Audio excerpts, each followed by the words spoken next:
You know what nobody tells you about getting old? It's not the pain. It's not the bad knees or the pills you take every morning. It's not even the sickness. It's becoming invisible. One day, people just stop seeing you. And by the time you notice, it's too late to do anything about it. I'm 93 years old, and I'm going to tell you something today that no one warned me about. Not my parents, not my teachers, not a single person in my entire life. But here's the thing. If I had known this at your age, I would have lived a completely different life. So please, give me the next few minutes, because what I'm about to say might save you 30 years of pain. When I was young, I thought aging was simple.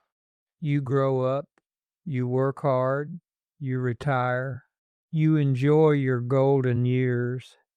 That was the deal. That's what they told us. Work now, live later. But nobody told me what later actually looks like. Let me take you back. When I was 35, I was unstoppable. I had energy. I had plans. People called my name when I walked into a room. My phone rang so much. I used to complain about it. Can you imagine that? Complaining about too many people wanting to talk to you. I had a wife who loved me, kids who climbed on my lap every evening, friends who showed up on weekends without calling first. Life was loud. Life was full. And I thought it would stay that way forever. That was my first mistake. See, when you're young, you think time is a river, slow, steady, stretching out in front of you as far as you can see. But time is not a river. Time is ice melting in your hand, and you don't feel it dripping until your palm is empty. I was 45 when I first felt the shift. Nothing dramatic, nothing you could point to and say, that's the moment. It was quieter than that. My oldest son stopped calling on Sundays, not because he didn't love me. He was just busy. His life was getting loud now. Mine was getting a little softer. But I didn't worry because I was busy too. I had my career. I had my routine. I had tomorrow. There's that word again. Tomorrow. The most dangerous word in any language. By 55, things had changed more than I wanted to admit. My body started sending me warnings. A sharp pain here, a sleepless night there.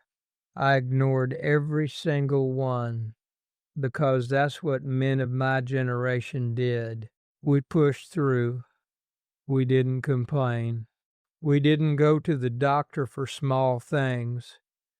But here's what I wish someone had grabbed me by the shoulders and screamed into my face. There are no small things. That little pain in your chest, that's a letter from the future. And if you don't open it now, it becomes a knock on your door later, and then a break-in. I had my first heart surgery at 61. I remember waking up in that hospital bed, staring at the ceiling, thinking, how did I get here? I ate well enough. I worked hard. I was a good man. But being a good man doesn't protect your arteries. And working hard doesn't protect your heart. Let me tell you what happens after 70. And I want you to really listen, because this is the part they hide from you. The world gets smaller, not slowly, suddenly. It's like someone takes the walls of your life and pushes them in closer every year. The store you used to drive to, too far now. The friends you used to visit, two of them are gone. One can't remember your name anymore. The stairs in your own house, they become your enemy. But the worst part, the part that woke me up at 3 in the morning more times than I can count, is this. You become a stranger in a world you helped build. The music changes. The jokes change.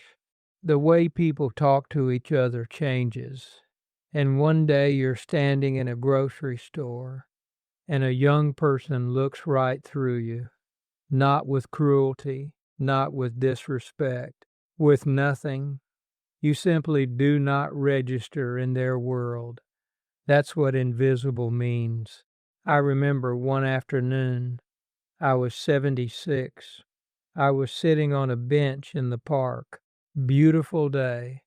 Sun was warm on my face, and a group of young people were sitting nearby, laughing, talking. I started going to a community center, not because I wanted to, because I was terrified of another day in that quiet house. And you know what I found there? A room full of people just like me, people who had spent their whole lives being strong and independent, and now they were paying the price for it. Because here's the brutal truth that nobody will say out loud. Independence is a trap. We spend our whole lives building walls around ourselves. We call it strength. We call it self-reliance. We call it not being a burden. But those walls don't just keep people out, they keep you in. And one day you look around and realize you built yourself a beautiful prison. If I could go back and talk to myself at your age, here's exactly what I would say. Call your mother, not next week, today. Because one day you'll pick up the phone and there'll be no one to answer, and that silence will follow you for the rest of your life. Stop postponing the people you love. Your career will not visit you in the hospital. Your bank account will not hold your hand when you're scared at 3 in the morning. Your job title means nothing when you're sitting alone at a dinner table built for 6. Take care of your body now, not when something breaks. Now. Because your body is a house you can never move out of.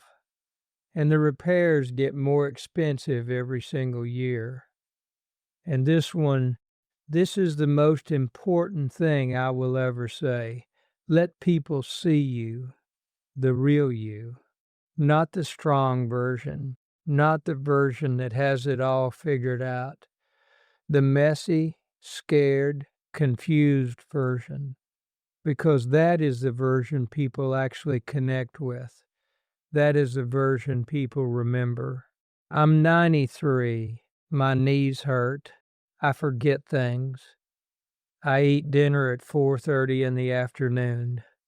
But I am more alive today than I was at 60 because I finally stopped building walls and started building bridges. You know, the greatest lie they ever told us was this, that growing old is about losing things, losing your speed, losing your relevance. But growing old is really about one thing. It's about finding out what actually mattered and being honest enough to admit you were wrong about most of it. You still have time. That's the difference between you and me. You still have time, but not as much as you think. Don't wait until you are invisible to start being seen. If this reached you, if even one word stayed with you, then my 93 years meant something today. Share this with someone who needs to hear it. And if you want more of these conversations, join me here. Because I'm not done talking yet. And I don't think you're done listening.